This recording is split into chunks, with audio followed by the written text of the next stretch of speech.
Alors, vous allez pouvoir aussi créer votre propre bibliothèque d'objets. Pour ce faire, donc, vous allez importer éventuellement donc, un format tel que l'OBJ, le 3DS, le FBX, le DWG et ainsi de suite, même du SketchUp éventuellement. Et donc vous allez arriver dans Artlantis. Quand vous allez arriver, vous allez peut-être tomber sur ça.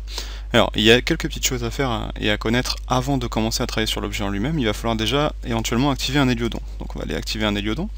Voilà. Ensuite, dans cet héliodon, on peut voir ici qu'il ne faut pas oublier d'activer les ombres, parce que là c'est une lumière simplement ambiante. Donc voilà, il va falloir cocher les ombres pour avoir des ombres. Ensuite, autre possibilité, il va falloir aller vérifier éventuellement les paramètres de rendu, peut-être activer la radiosité par exemple, éventuellement définir une taille de preview plus conforme à ce que vous attendez. Donc on va peut-être mettre des paramètres voilà, un peu classiques, et on va faire OK. Voilà, donc activer la radiosité donc pour vérifier la lumière. Ensuite, vous allez pouvoir éventuellement, donc si vous n'avez pas de sol aussi, en activer un à l'aide simplement de ce petit bouton ici. Vous allez pouvoir en cliquant sur le bouton sol, éventuellement bien sûr redéfinir son altitude. Et enfin il va falloir travailler donc avec les shaders. Donc vous allez retrouver souvent des shaders basiques par défaut.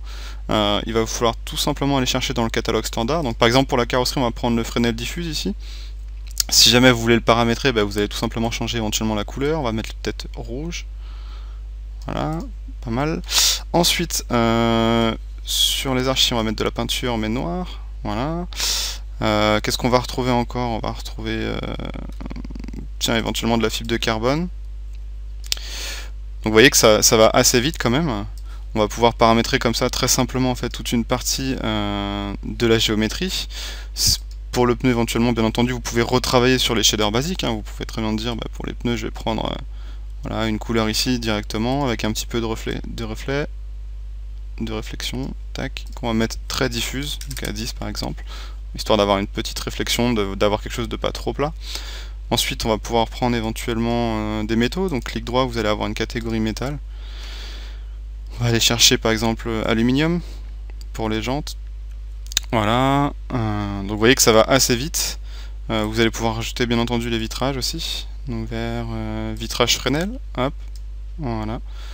Vous voyez que l'avantage c'est que là quand la voiture elle est préparée correctement, donc dans le cas d'une voiture, vous allez avoir des parties qui sont bien distinctes. Vous voyez que là en laissant le bouton enfoncé de la souris ça me permet d'avoir rapidement donc des zones apparentes bien distinctes. Alors si jamais par contre vous voulez faire une retouche, ça peut arriver, imaginons par exemple tiens, que les deux petites ailettes là j'ai besoin de les mettre d'une autre couleur, donc je vais pouvoir en fait créer un nouveau matériau. Ok, alors je suis pas obligé de créer un matériau tout de suite, je peux commencer donc par activer, vous voyez dans la liste ici, la sélection. Je vais aller sélectionner par exemple en mode maillage en mode objet, et je vais tout simplement aller cliquer dessus. Donc vous voyez que là ils apparaissent avec un petit highlight blanc qui m'indique donc que le matériau est sélectionné. Et ce matériau là donc par défaut ici vous voyez qui est marqué appliquer la matière sélectionnée à la sélection de polygone Carpaint. Donc c'est la matière Carpaint qui est ici. J'ai deux options, soit je fais une copie de ce matériau là, soit je l'applique au matériau sélectionné. En l'occurrence ce matériau ici c'est déjà le matériau Carpaint. Donc je vais faire une copie et je vais faire OK.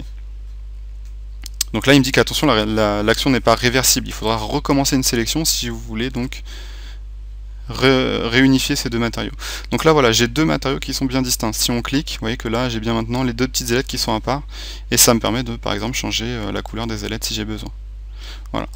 Autre possibilité, vous allez pouvoir réunir des matériaux, ça aussi c'est possible. Donc très simplement je vais pouvoir dire tiens par exemple ici le noir là, je vais le mettre rouge, mais je vais l'unir en fait avec ce matériau là. Donc soit je le laisse en deux matériaux distincts et celui-là je vais tout simplement ici appuyer sur Alt en cliquant une fois et glisser en fait vers l'autre matériau. Donc ça c'est une possibilité, donc dans ces cas là j'ai le même. Ça vous permet de ne pas éventuellement casser la hiérarchie des matériaux. Soit éventuellement, autre possibilité, vous allez réactiver la copie, et dans ces cas là on va faire la même chose. Donc la sélection ici, je vais sélectionner par exemple par matière, et je vais sélectionner toute cette matière là, peinture noire, et je vais l'associer donc ici dans la liste des matériaux à Carpaint. Voilà.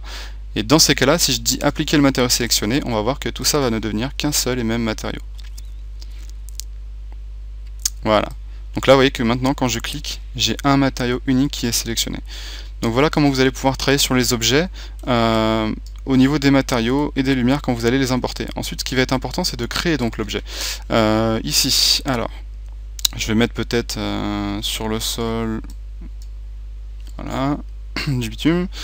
Et une fois qu'on a fait ça et qu'on dit que éventuellement l'objet est terminé, vous allez tout simplement donc aller faire fichier, donc ici enregistrer sous et document objet Artlantis. Okay. Donc quand vous êtes ici, vous allez pouvoir dire que cet objet par exemple reste toujours perpendiculaire au support ou toujours à la verticale. Vous allez pouvoir inclure des groupes de lumière. Si jamais vous créez des petits spots ici au niveau des phares, vous allez avoir donc la possibilité d'allumer ou d'éteindre ces spots là par la suite dans les scènes où vous allez importer cet objet. Radiosité basse, c'est plus pour la végétation, quand vous allez créer des végétations type tapis avec des poils ou végétation type arbre, ainsi de suite. Tout ce qui est très très lourd en polygone, vous allez pouvoir donc mettre radiosité basse. En fait, il va vous calculer, c'est pas vraiment radiosité basse, c'est plutôt une radiosité rapide.